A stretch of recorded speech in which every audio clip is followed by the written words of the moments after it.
Chiesa non esiste il fai da te, non esistono battitori liberi. Quante volte Papa Benedetto ha descritto la Chiesa come un noi ecclesiale. Talvolta capita di sentire qualcuno dire io credo in Dio, credo in Gesù, ma la Chiesa non mi interessa. Quante volte abbiamo sentito questo? E questo non va.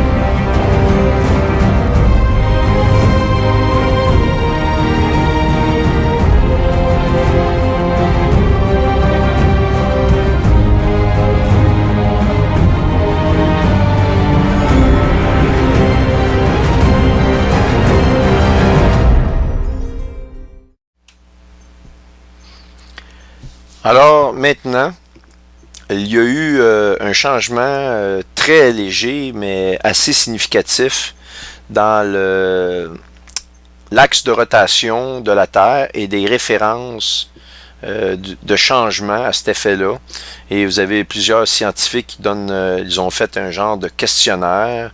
Il y a eu 347 participants et je vais vous donner le lien directement à ce questionnaire-là, parce que vous allez voir que certaines sommités, certains se disent très satisfaits du fait qu'ils vont devoir bientôt réajuster la ligne, si vous voulez, de référence pour l'heure internationale, parce que, étant donné qu'il y a des changements, eh bien, il faut repositionner si vous voulez, les différentes étapes d'heure qu'il y a, les tranches d'heure qu'on appelle les fuseaux sur Terre.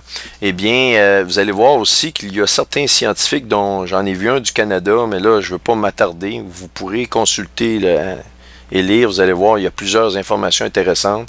Et il y en a qui sont même inquiets de qu'est-ce qui se passe actuellement et de la manière qu'on va devoir dire ça au public. Et il y en a un, là, j'ai cherché l'information, c'est un scientifique du gouvernement canadien qui dit que actuellement le public n'est pas au courant et que ça va faire peut-être l'effet d'une bombe dans le public. Mais vous allez remarquer que ce questionnaire-là date de 2011. Mais au mois de décembre 2013, depuis ce temps-là, il y avait déjà un changement qui s'observait. Mais depuis 2011, il y a eu, en 2013, au mois de décembre, un événement sans précédent. Et je vais vous la montrer immédiatement. Cet événement-là correspond à la fin de la terminaison du calendrier Maya. Et je pense que le processus qui va amener la Terre à vaciller pour remplir la prophétie d'Ésaïe 28 que je vous ai montré, eh bien, est amorcé. C'est irréversible. Regardez bien ici. Et d'ailleurs, nouvelle, strong perturbation of polar motion in December. Bon. Attendez, il va revenir. Strong perturbation of polar motion in December 2013. Et donc, ils disent que ça aurait rapport à un El Nino qui est très puissant. Écoutez, avons-nous déjà entendu des choses aussi ridicules que ça?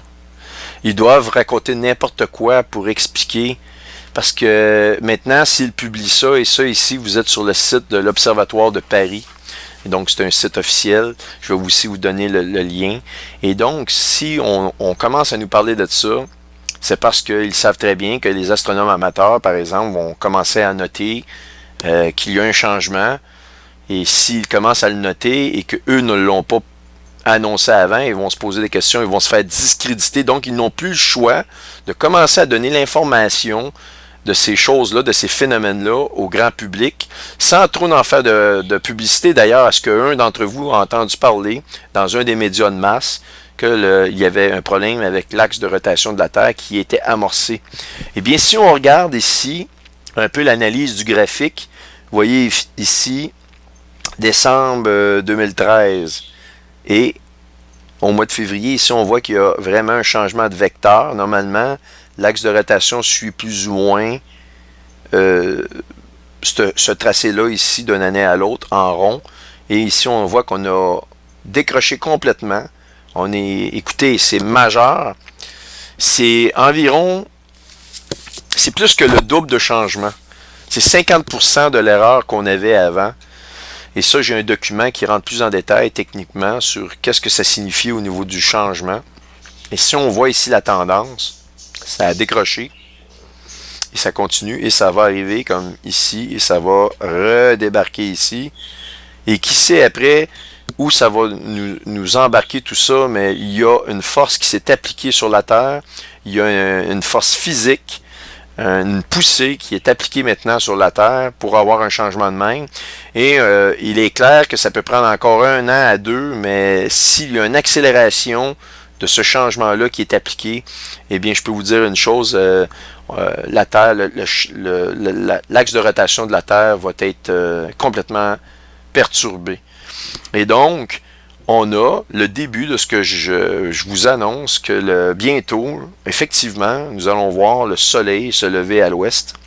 Pour vous donner une idée, la venue de Planète X va se faire je dirais, à partir du milieu des tribulations vers attendez, c'est-à-dire dans la première moitié des tribulations. Et je dirais que c'est environ dans le milieu de la première moitié des tribulations.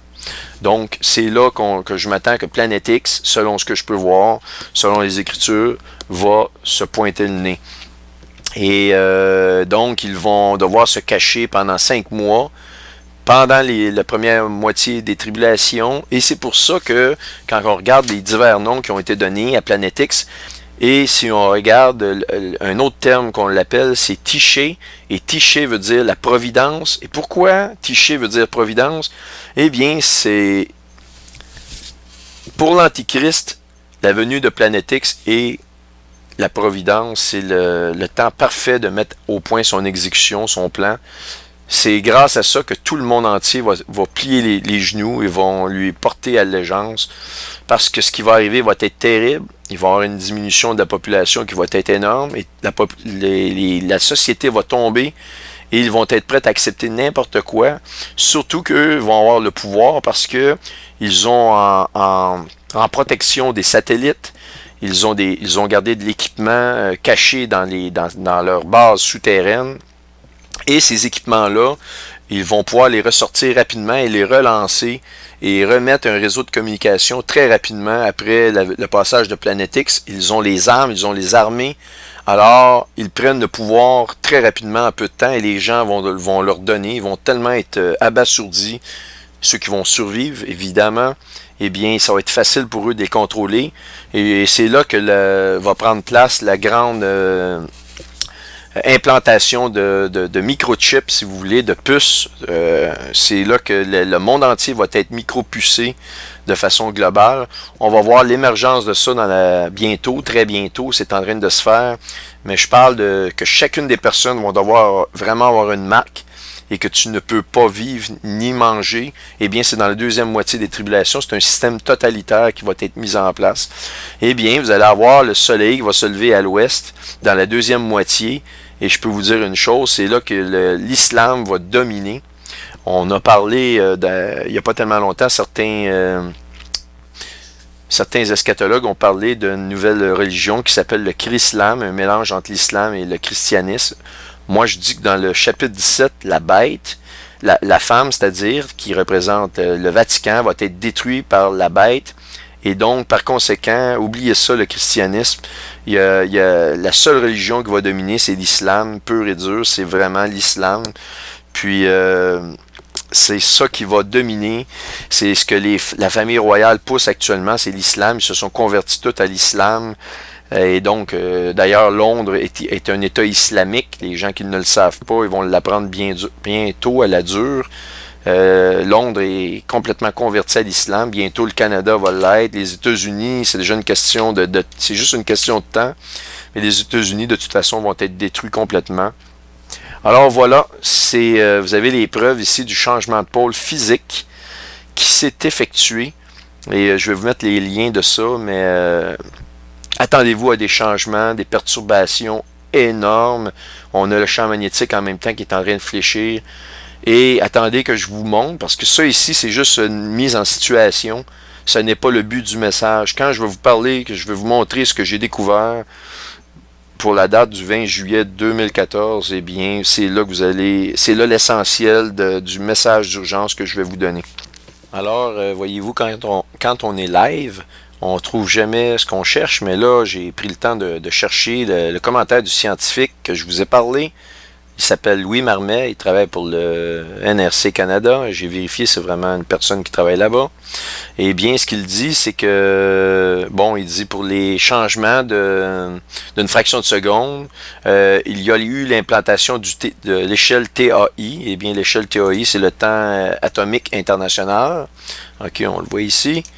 Il dit qu'il considère qu'un changement pour la redéfinition de l'heure internationale enlèverait de la crédibilité à l'institution du Time Standards Community, c'est-à-dire les gens qui décident des définitions du UTC ou du temps international, si vous voulez, dans les yeux ou au niveau du public. Donc, selon lui, toute redéfinition du UTC ferait en sorte que le public perdrait confiance en l'institution.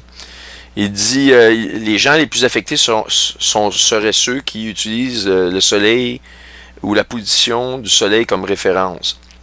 Il dit une redéfinition du UTC va changer les dates du calendrier de ces événements. Ça peut être des événements culturels, ça peut être des événements religieux ou toutes sortes d'événements. Et il dit que les impacts sociaux seraient vraiment énormes alors lorsqu'elle serait connue du public. Bien, ça veut dire qu'il y a des changements importants et le public, eux autres, ne sont pas au courant encore. Il y a donc pour lui déjà un problème ici du fait que l'information n'a pas été encore divulguée au public, des changements quand même assez importants pour en parler. Et donc ici, ça c'est en 2011 et mon point, c'est que c'est avant les changements que je vous ai montrés qui sont vraiment majeurs et très préoccupant depuis le mois de décembre 2013. Alors voici, je voulais vous en parler. Vous allez le voir dans la liste du questionnaire. Vous verrez son nom, Marmet Louis. Vous pourrez consulter son commentaire ainsi que d'autres commentaires.